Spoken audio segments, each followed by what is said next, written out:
یہ جو مہینہ ہے، اس مہینے میں یہ سارا کچھ کیوں ہوتا ہے؟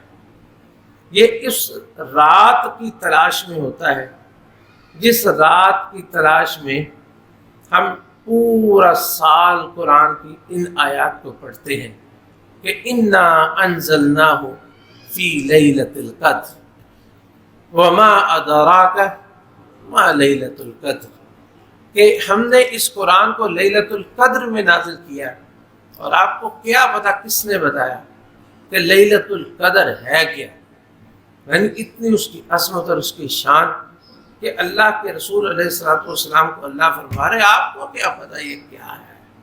وما ادراک ما لیلۃ القدر لیلۃ القدر خیر من الف شہر تنزل الملائکۃ والروح فیہا بإذن ربهم من کل امر سلام ہی حتی مطلع الفجر۔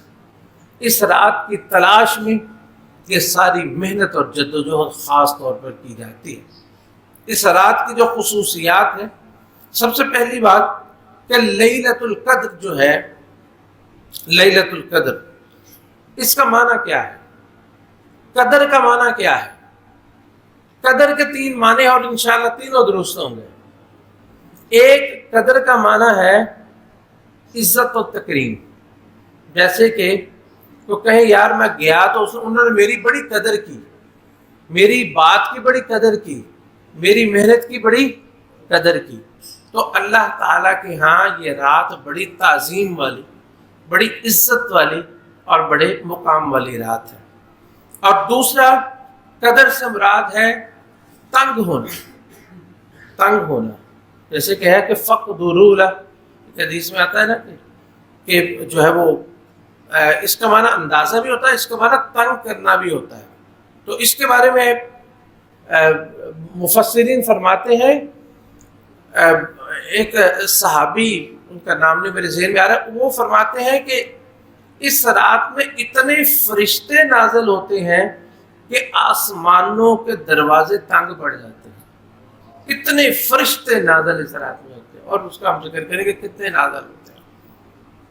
اور تیسرا اس کا معنی ہے لیلۃ القدر کا، قدر کا مطلب تقدیر، تقدیر کی رات، فیہا یفرق کل امر حکیم، اس میں اللہ رب العزت ہر حکمت والے کام کا فیصلہ کر دیا جاتا ہے۔ ہم یہاں بیٹھے ہیں، کس کو پتا ہے ان راتوں میں اللہ نے کس کس کا نام لکھ دیا ہے کہ یہ اگلے سال نہیں ہوگا؟ کس کے بارے میں اللہ نے لکھ دیا ہے کہ میں نے اس کو اس سال ہدایت نصیب فرما دینی؟ کس کے بارے میں اللہ نے لکھ دیا ہے کہ میں نے اس کو جہنم کی آگ سے آزاد کر دیا ہے؟ اور کس کے بارے میں اللہ نے لکھ دیا ہے اس سال میں اسے بے شمار رزق عطا فرما دوں؟ کس کے بارے میں اللہ نے لکھ دیا ہے کہ یہ سال اس کا آزمائشوں میں گزرے گا؟ تو اس لیے اس مہینے یہ جو رات ہے جس میں ہمیں پتہ ہو، دیکھیں کسی کا عدالت میں کیس لگا ہو اور اس کو پتہ ہو تو صبح میری زندگی اور موت کا فیصلہ ہونے والا ہے، اور کوئی پتہ نہیں کیا فیصلہ ہو، اگر مسلمان ہوگا تو وہ رات کیسے گزارے گا؟ ساری رات مناجات کر کے، اللہ سے دعائیں کر کے، اللہ سے کہ یا اللہ میرے حق میں بہتر فیصلہ فرمانا۔ جب یہ رات تقدیر کی رات، فیصلوں کی رات ہے، تو اس رات کو ہمیں کیسے گزارنا چاہیے؟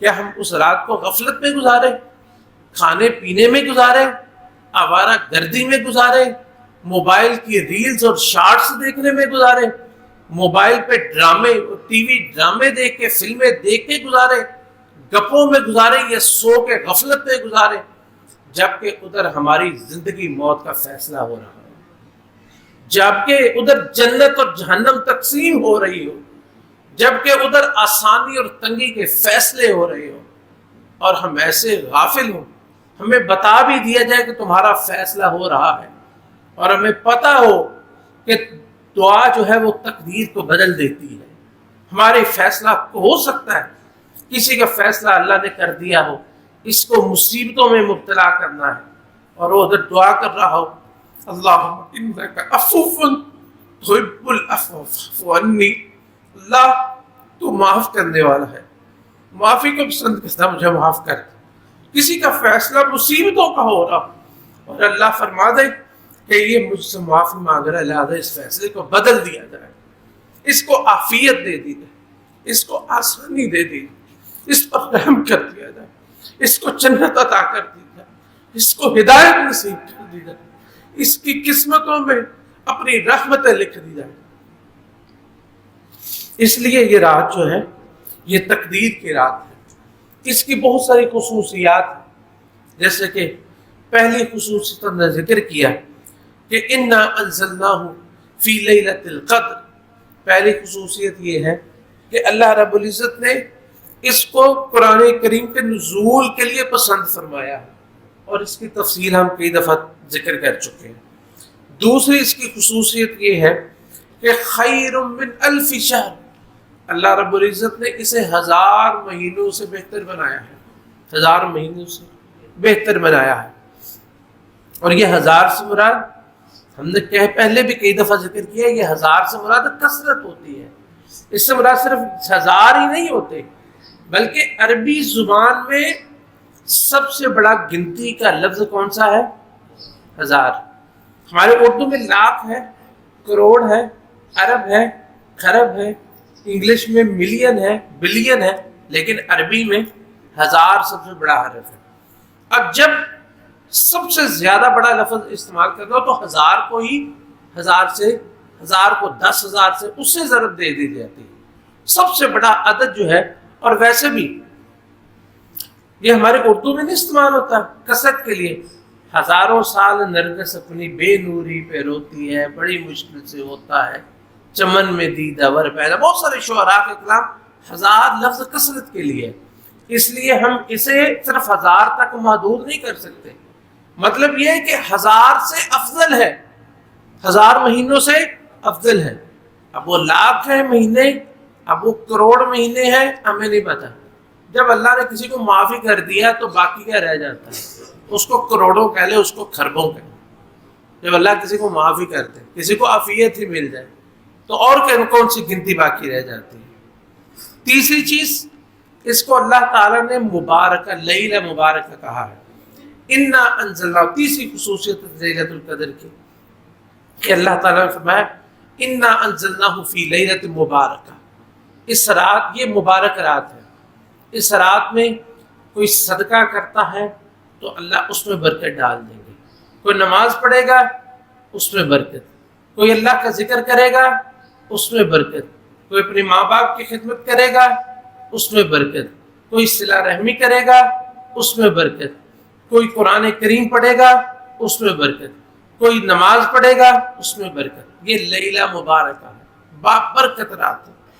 چوتھی خصوصیت اس کی یہ ہے کہ تنزل الملائکۃ والروح فیہا، اس میں فرشتے اور خاص کر روح الامین، جبریل ہر وقت نازل نہیں ہوتے، اس رات میں فرشتے، روح الامین، فرشتوں کا لشکر لے کے آتے ہیں۔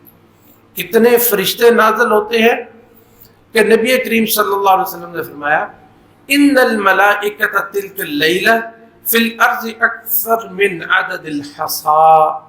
جو کنکریاں ہوتی ہیں نا، کنکریاں کسے کہتے ہیں؟ یہ عرب میں جو ریت کے ذرات ہوتے ہیں نا، ریت کے ذرات موٹے موٹے ہوتے ہیں، وہ کنکریاں مراد ہیں۔ ریت کے ذرات سے زیادہ فرشتے اس رات میں نازل ہوتے ہیں، اور وہ کہاں نازل، کیا ہوتے ہیں نازل؟ ایسے کھیلنے کے لیے، کھیل و تماشا کہ اللہ رب العزت ایسے کہتے ہیں اتر جاؤ چڑھ جاؤ، اتر جاؤ چڑھ جاؤ، کھیلنے کے لیے فرشتے نازل ہوتے ہیں؟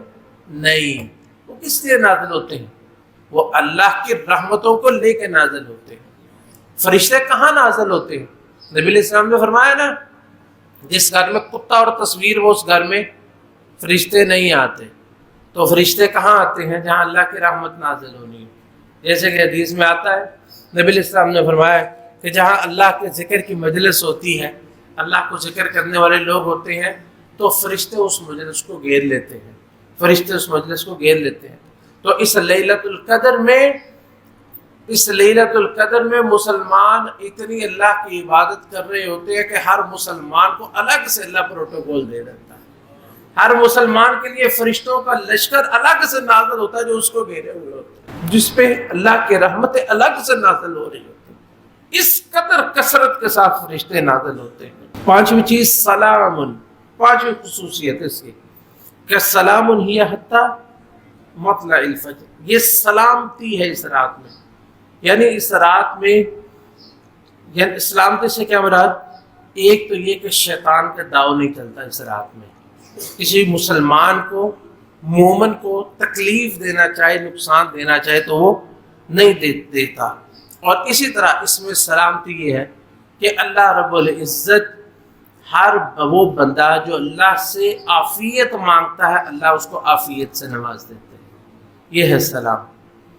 اور یہ فیصلوں کی گھڑی ہے، فیہا یفرق کل امر حکیم۔ اور ساتویں اس کی خصوصیت یہ ہے کہ جو اس رات میں جس کا قیام اللہ کو پسند آ گیا، اللہ رب العزت اس کی ساری زندگی کے گناہ معاف فرما دیں گے۔ نبی کریم صلی اللہ علیہ وسلم نے فرمایا، من قام لیلۃ القدر ایمانا واحتسابا غفر له ما تقدم من ذنبہ، جس نے لیلۃ القدر کا قیام اللہ پہ ایمان رکھتے ہوئے اور اجر کی نیت سے کیا، اللہ رب العزت اس کے سارے گناہوں کو معاف فرما دے گا۔ اور سب سے بڑا بدبخت انسان وہ ہے جو اس رات کی خیر سے محروم ہو گیا۔ رسول اللہ صلی اللہ علیہ وسلم رمضان المبارک کی پہلی رات میں فرمایا کرتے تھے کہ فیہ وفیہ لیلۃ خیر من الف شہر من حرمہا فقد حرم الخیر کلہ، کہ لوگوں یہ مہینہ آ گیا ہے اور اس مہینے میں ایک ایسی رات آ رہی ہے کہ جو اس رات کی خیر سے محروم ہو گیا وہ سمجھو ہر خیر سے ہی محروم ہو گیا۔ اللہ تعالی ہمیں محروموں میں داخل نہ کرنا، ہم سب کو ان راتوں میں اللہ ہم سب کو جہنم کی آگ سے آزاد فرما دینا۔